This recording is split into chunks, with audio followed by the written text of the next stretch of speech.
그 질문을 좀 묶어서 일단 다시 의료계 질문을 드리면 이제 이게 신뢰의 문제도 나왔고 지금 국민연금도 좀 뭐 설왕설래가 많은 게 젊은이들이 지금 뭐 부담을 더 많이 지어지는 것 같은 그런 게 있는데 사실 이 지금 재정 확보와 관련돼서도 약간 그 지금 많이 그 이제 앞으로 많이 벌어나갈 젊은이들의 어떤 어깨에 많은 짐을 지어진다거나 그런 어떤 재정 확보에 대해서 여전히 그 의문이 가거든요.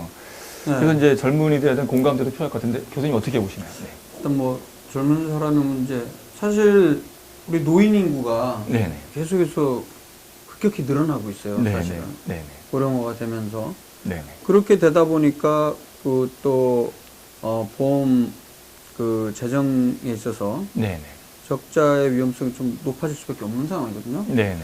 근데 이번에 발표할 때 보면 충분히 재정은 문제는 없다라고 얘기를 합니다. 근데 그 부분은요, 정말 제대로 시뮬레이션을 하고 나서 확실하게 이야기를 해야 되는데, 제가 지금 최근 나온 그런 복지부 네네.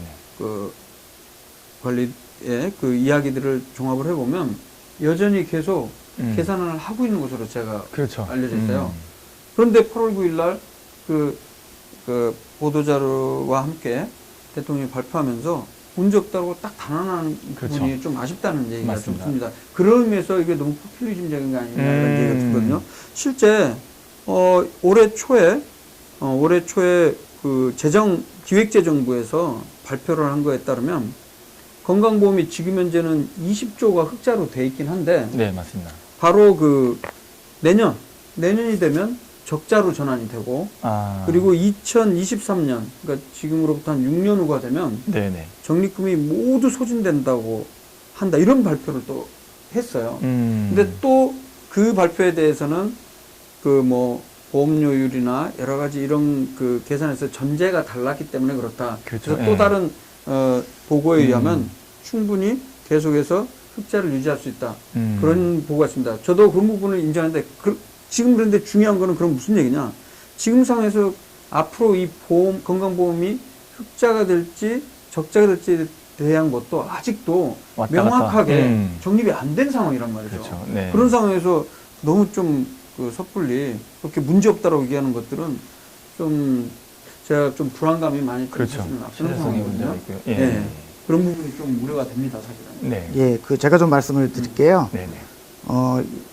지금 이제 젊은 세대들에게 부담을 떠넘기는 거 아니냐. 네네. 뭐 이런 사실은 그 문제 제기는 충분히 할 수 있다고 봅니다만. 네. 근데 이제 건강보험제도라는 게, 네. 1년 동안의 단기 기간을 정해놓고 그 수입과 지출을 맞추는 단기 보험입니다.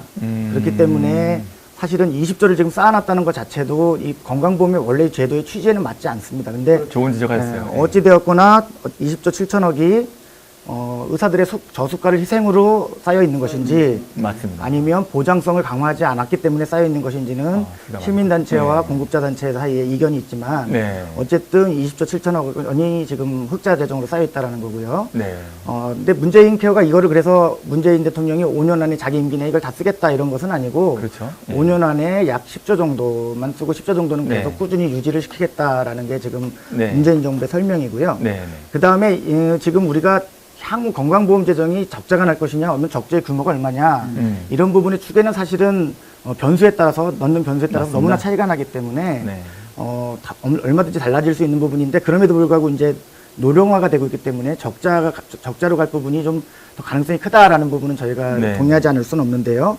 근데 이 부분을 그러면 지금 계속 건강보험 재정의 설계에도 맞지 않는 충당금을 계속 쌓아서 해결할 것이냐. 네네. 이렇게는 해결이 안 된다라는 거죠. 어차피 네네. 이런 결국에 어떻게 해결이 되냐면, 네. 건강보험 재정을 안정화할 수 있는 제도 개선을 마련해서 해결하겠다라는 게 문재인 정부의 취지인 것 같습니다. 그래서 네네. 2022년도 현재 임기까지는 보장률을 70%까지 올리는데, 현재 네네. 63.4% 정도 되잖아요. 네네. 그 부분을 70%까지 올리는데, 지금 쌓여져 있는 충당금 20조 7천억 원 중에 약 10조 정도를 사용을 하고, 네네. 그 다음에 매년 3.2%의 보험료 인상률로 또 충당을 하고, 네네. 그 다음에 사실은 우리나라가 이 사회보험을 도입하면서 국가의 책무나 의무는 거의 굉장히 약하게 하고 있는 부분이 있습니다. 그래서 맞습니다. 약 20% 정도를 내년도에 거칠 보험료, 예상 보험료의 20% 정도를 국가가 부담하게 되어 있습니다. 원래는 네네. 일반 재정에서 14%, 건강증진기금에서 6%, 네네. 20%를 부담하게 되어 있는데 지금까지 그 부분을 그 내년도 거쳐질 그 보험료율을 낮게 잡아서 실제로는 15%에서 16%밖에 지원을 안 해줬어요. 그래서 지난 9년 동안 정부가 원래 취지대로 20%씩 지원했더라면 약 14조에서 15조 정도가 지금 더 쌓여 있을 겁니다. 그런 부분도 있고 또 정부나 지방자치단체가 지원하고 있는 의료급여도 전체 국민의 우리나라는 3% 내외 정도밖에 되지 않아요. 근데 보통 OECD 국가들을 보면 7, 8% 정도 되거든요. 그래서 그 우리나라 사회보험에 건강보험에 국가의 역할이 너무 지금 작다. 그렇죠. 이런 부분을 원래대로 네. 20%까지 맞춰서 그 부분을 충당하겠다. 이렇게 해서 2022년까지 보장률 70%를 완성하겠다라는 게 문재인 정부의 설명이고요. 네네. 그 이후에는 그 4년 동안, 4, 5년 동안 추진을 해서 의료 전달 체계를 새로 확립한다든지 네. 지불제도에 약간의 변화를 갖고 온다든지 지불제도에 대해서는 의료계가 좀 반대하고 있지만 네. 어쨌든 이런 근본적인 보건의료 재정을 안정화할 수 있는 제도적 변화를 통해서 네. 그 이후에 OECD 평균 수준인 80%까지 성장률을 높이겠다라는 게 네. 전 문재인 정부의 계획인 것 같습니다. 근데 아주 중요한 얘기를 해주셨고요. 네. 제가 다시 한번 강조합니다만 사실 이번에 재정 쪽에서 누구도 좀 지적을 많이 안 하는 것 같은데 지적 많이 하고 있습니다. 아니 교수님. 누구도 아니 그러니까 제가 지금 아직 네네. 30조 6천억이 어떻게 계산된 건지에 대한 보도자료 내용이 없어요. 제가 보도자료를 한 3번 정도 읽어봐도 30조 6천억이 필요할 것으로 생각합니다. 앞으로 5년 동안. 근데 어떻게 쓰는 것이 안 나와 있어요. 그래서 제가 뭐 관계자에게 또 개인적으로 알기 때문에 얘기를 해봤는데 그렇게 되면 그걸 발표하게 되면 수가를 어느 수준으로 했는지 밝혀진 부분도 조금 부담스럽다. 이런 부분이 있었나 봅니다. 네네. 근데 제가 지금 문제 제기하는 건 뭐냐면 30조 6천억보다 훨씬 더 들 수 있을 가능성이 있는 게 네네. 비급여를 급여로 돌리다 보면 의료용률이 엄청나게 증가할 거 아니에요. 많은 사람이 더 올 거 아니에요. 그럼 그만큼 오른 것에 대해서 얼마나 되는지에 대한 시뮬레이션이 정말 제대로 되는지가 제 문제 제기거든요. 네네. 네. 그런데 지금 보면 예를 들어서 아마도 지금 현재 보장성 비율이 60% 초반이잖아요. 61%, 63% 최근 동안 계속 그렇게 됐잖아요. 그 보장성이란 말은 전체 총 진료비가 100이 있으면 국가에서 대주는 게 60 몇 프로고 순수하게 우리 국민들 호주머니에서 나가는 게 이제 6% 7%란 건데 근데 그걸 80%로 63% 80% 올라온다는 가정은 제 생각에는 전체 파이는 똑같은 걸 가정한 것 같아요. 그러나 제 주장은 뭐냐면 이렇게 비급여를 급여를 3,800개 항목을 다 돌리면 많은 사람들이 엄청나게 더 많이 이용했는데 거기에 대한 증가분까지 고려했는지가 좀 의문이 있습니다. 네. 그래서 지금 약간 오해가 있을 수 있는 부분은 있는데요. 비급여의 전부를 급여로 바꿔준다는 건 아니고요. 약 70% 정도를 일단 예비급여라는 제도를 만들어서 넣어준다는 거고, 그 다음에 예비급여에 해당되는 뭐 치료 방법이나 의약품이라든가 이런 것도 다른 것들처럼 30%, 20% 이렇게 부담을 본인 부담하는 게 아니라 50%, 70%, 90% 이렇게 차등적으로 그 에비던스에 따라서 임상적 유용성이나 비용 효과성들을 판단해서 그 차등화주겠다라는 것이거든요. 그래서 물론 이제 제가 재정 전문가가 아니기 때문에 그 부분이 지금 계획하고 있는 부분이 회계적으로 잘 꾸려져 있는 것인가를 제가 뭐 증명할 수는 없는데, 예, 어찌되었든 이걸 푼다 해서 갑자기 의료량이 증가하거나 또 엄청나게 국민들이 부담률을 낮춰줄 수 있거나 그런 건 아닌 것 같습니다. 전체적인 부분이 있는 거죠. 의료 이용량은 확 증가할 수는 있는데 그 비급여 수가 그 부분을 제가 보기에는 좀 깎아갖고 네. 일바 또이 해갖고 비슷비슷하게 전체 파이를 유지할 가능성은 있다는 생각은 들어요.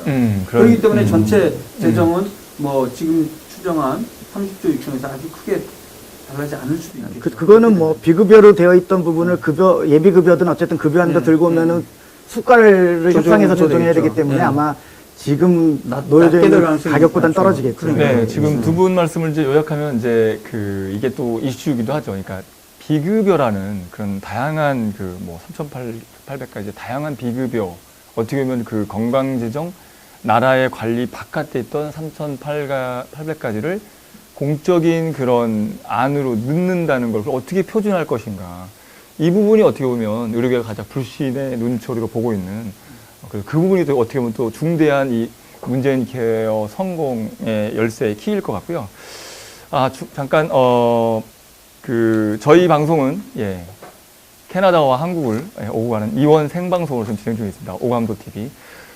캐나다에 계신 서상 원장님, 지금 뭐 많은 의견이 오고 가는데 뭐 한 말씀 코멘트 하실 내용 서상 있을까요? 원장님한테 저기 캐나다의 네. 대형 병원의 네. 외래 환자에 대한 질문을 좀 해주셨으면 좋겠어요. 네, 원장님 얘기 지금 들으셨죠? 네, 그렇습니다. 예, 답변해 주실 수 있나요? 네, 우선은 캐나다뿐만 아니고 미국에서도 대형 병원에서 외래 진료는 정말 어떻게 보면 첫 번째 외관상으로 매우 허술하고요. 두 번째는 이제 그게 왜 중요하냐면은 이게 소위 말해서 저는 옛날에 한국에서 삼성병원에서 제가 인턴에서 했지만은 전체적인 이런 어떤 퍼실리티의 이 질은 너무 떨어진다는 거. 그 얘기는 뭐냐면은 그런 거에 투자를 안 한다는 거예요. 그렇죠. 이게 정말. 네. 왜냐면은 아까도 말씀드렸지만은 그 전문의 선생님들의 입장, 소위 말해서 교수님들의 입장에서 환자를 보고자 할 때 뭐 하루에 뭐 1명을 보든 100명을 보든 이렇게 자기들 마음대로 많이 볼 수가 없더라는 거예요. 네네. 네, 그러니까 무한정. 그러니까 지금 뭐 이렇게 뭐 의료수가가 뭐 국가에서 뭘 하고 해도 내가 아무리 많이 보고 싶어도 환자를 누가 보내준다든지 네네.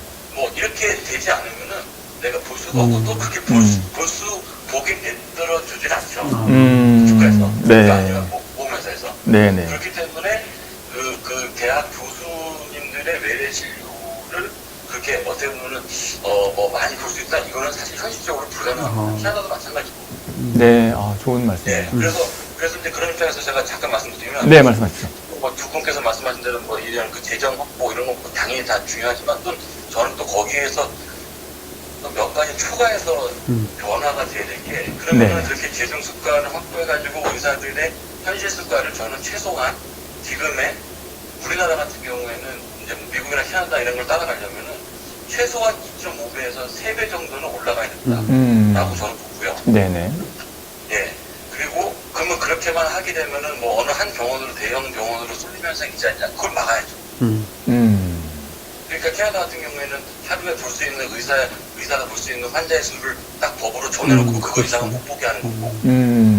미국 같은 경우에는 각 보험회사들이 이런 쉽게 말해서 의뢰 제도, 그러니까 의뢰 제도를 되게 강화해가지고 네네. 1차 진료 의사 선생님의 입장에서 어떤 특별한 이유가 있을 때에만 환자를 보낼 수 있고, 그리고 그 받는 그 교수님이나 뭐 대형 병원의 선생님의 입장에서도 그러한 숫자를 딱 제한시킴으로써 네네. 어느 한 병원으로 몰릴 수 있는 현상을 막는 거죠. 네네.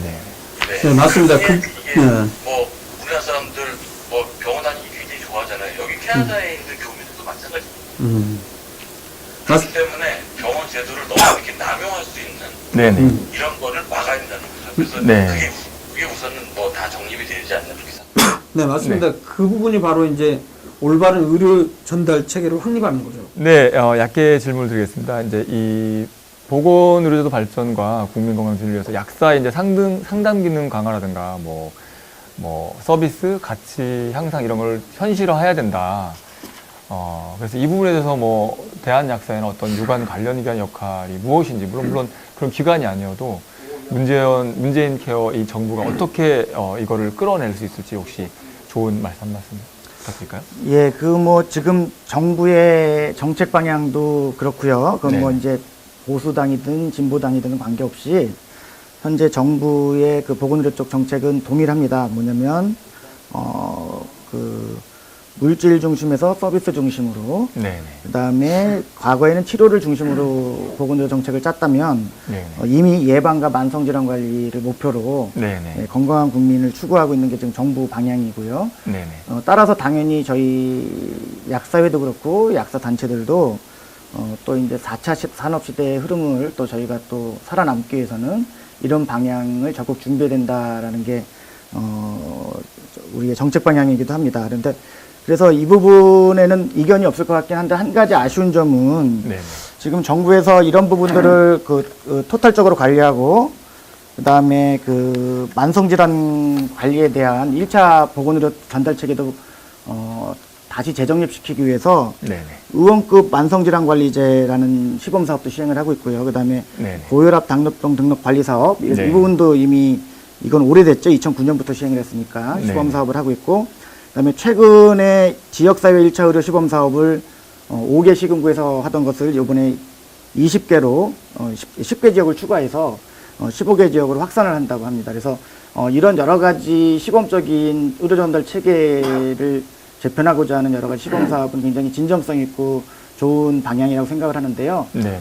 여기서 저희가 말씀드리고 싶은 거는 이 부분에서 항상 약사와 약국이 배제되어 있다라는 부분이 굉장히 아쉽습니다. 그래서 그렇죠. 가장 접근성이 뛰어나고 전문가 중에 가장 우리 국민들이 쉽게 만날 수 있는 약국을 활용하지 않는 지금의 건강 이런 만성질환 관리 제도에 대해서 약간 아쉽다는 점을 말씀을 드리고 싶고요. 또 대한약대를 비롯해서 각 의약단체들이 네네. 부탁드리고 싶은 것은 일단 지금 의학자체들의 집행부가 회원들을 이렇게 하나로 의견을 통일할 수 있는 힘이 좀 부족하지 않나라는 아쉬움을 갖고 있고요. 또 하나는 그렇다 보니까 어떤 그 각 단체 회원들을 만족시키기 위한 어떤 포퓰림적인 정책 제도만 좀 성급한 부분이 아닌가. 큰 보건의료 대개의 틀을 짜놓고 거기에서 각 단체가 서로 교환할 수 있는 부분이 어디 있는지, 서로 얻고 양보할 수 있는 부분이 어디 있는지, 이런 부분들을 소통하고 상호 접점을 만들어서 그 부분을 가지고 이런 제도와 정책이 바뀌었을 때 우리 단체에는 어떤 장점이 있고 어떤 단점이 있는지 우리 해당 회원들을 설득할 수 있는 네. 그런 정치력이 필요한데도 불구하고 먼 중장기 미래는 보지 않고 당장 현재의 지지율이라든가 아니면 회원들의 표를 얻고자 하는 이런 단견적인 접근만 하고 있어서 이런 상태로는 어떠한 제도적 개선도 이루기 어렵지 않을까 이런 생각을 갖고 있습니다. 그래서 모든 협상이라는 것은 100% 없고 100% 지킬 수 있는 부분은 없습니다. 그러니까 네. 어떤 제도도 그 회원 안에서도 누구한테는 이익이 된다 그러면 누구에게는 또 불리할 수 있는 거거든요. 네네. 그래서 이런 부분들에 대해서 무시하고 그냥 그 제도를 강요할 수는 없으나 네. 그 장단점과 방향성에 대해서 회원들한테 알려줌으로써 준비할 수 있게 하고 네네. 수용할 수 있게 하는 이런 중장기적 정치력을 발휘했으면 하는 마음이 있습니다. 네, 좋은 말씀 감사했습니다. 이제 그 시간이 많이 지나서 이제 마지막 발언을 드릴 텐데, 그 전에 또 한 가지 저도 좀 첨언을 드리고 싶은 게, 이 문재인 케어를 함에 있어서 비급여를 습관 내로 가져오는데 분명히 어떤 그 표준화하는 데는 분명히 좀 잘 경중을 좀 가렸으면 좋겠고요. 그거와 더불어서 한 가지 꼭 그 어떤 제약 발전에도 좀 어떤 좋은 인센티브를 줄 수 있어서 동기부를 줬으면 좋겠고, 의료 쪽에도 그 어떤 신의료 기술을 도입할 때는 그 부분에 대해서는 충분히 적극적으로 도입할 수 있는 그런 국각을 해야 되는 거거든요. 그것도 마치 묻자듯이 그래서 새로운 의료 기술을 아예 시도 못하게 하는 건 안 좋을 것 같아요. 그래서 그 부분도 정부가 꼭 빼놓지 말고 챙겼으면 좋겠습니다.